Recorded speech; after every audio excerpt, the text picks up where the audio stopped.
Selamat pagi anak-anak.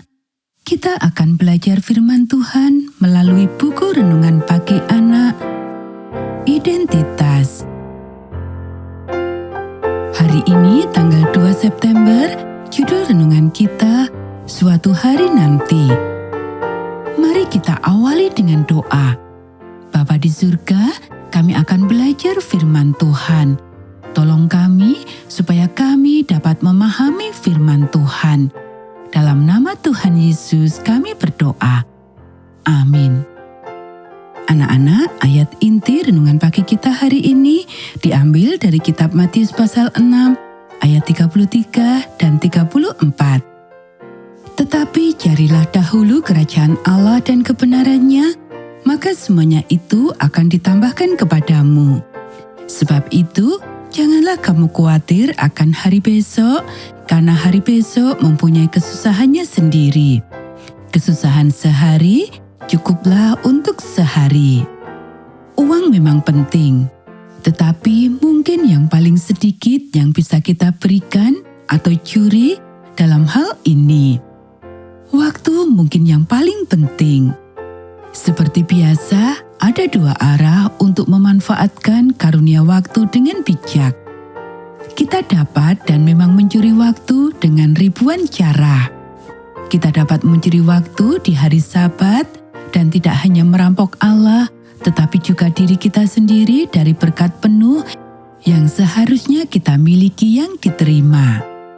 Kita bisa menghabiskan waktu kerja atau sekolah untuk melakukan hal lain, mencuri waktu tidur dengan bermain video game hingga larut malam, membuang waktu yang terobsesi dengan penampilan atau uang kita, atau apa yang dikatakan si fulan tentang kita, atau apa yang dilakukan si fulan kepada kita. Kita bahkan bisa membuang waktu untuk merencanakan balas dendam. Ini bukanlah tindakan seseorang yang menempatkan Tuhan di pusat setiap saat. Kita harus terus-menerus bertanya, apa yang engkau ingin saya lakukan pada menit ini, jam ini, hari ini? Lalu ada arah yang lain. Kita dapat begitu bertekad untuk mengisi setiap menit dari setiap jam dengan tindakan yang berguna dan murah hati, sehingga kita mencuri waktu tenang, waktu istirahat, dan kedamaian jiwa kita sendiri. Hal ini jauh lebih menarik bagi kebanyakan orang Kristen yang sungguh-sungguh. Faktanya adalah, hidup berdasarkan jam adalah inovasi yang cukup baru. Sampai beberapa abad yang lalu, ada siang dan malam, mungkin dibagi lagi, menjadi pagi dan siang, sore, malam, dan tidur. Orang-orang yang hidup dengan ritme pertanian pada zaman Alkitab dapat dan memang mengambil cuti seminggu penuh untuk melangsungkan pernikahan. Bukan berarti tidak ada banyak pekerjaan yang dilakukan selama pekan itu, tetapi perubahan pekerjaan sama baiknya dengan liburan, seperti kata pepatah lama. Anak-anak, jika Tuhan berada di tengah-tengah momen kita, Dia akan menjaga kita tetap berada di tengah-tengah kehendak-Nya.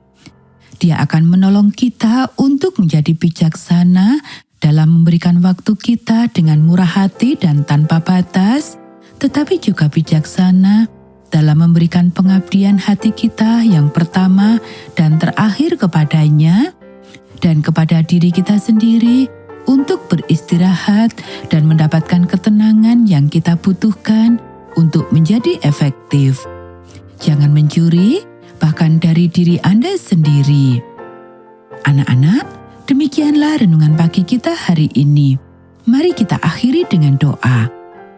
Tuhan pemilik waktu, Tuhan yang memberikan kerja dan istirahat, kedamaian dan ketekunan, membuat saya tetap seimbang.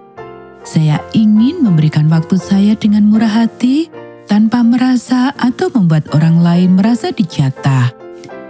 Namun saya juga ingin menjaga diri dari kerja berlebihan, stres dan kelelahan. Tetaplah menjadi pusat hidup saya dan jagalah saya agar tetap berada di dalam kehendak-Mu. Amin.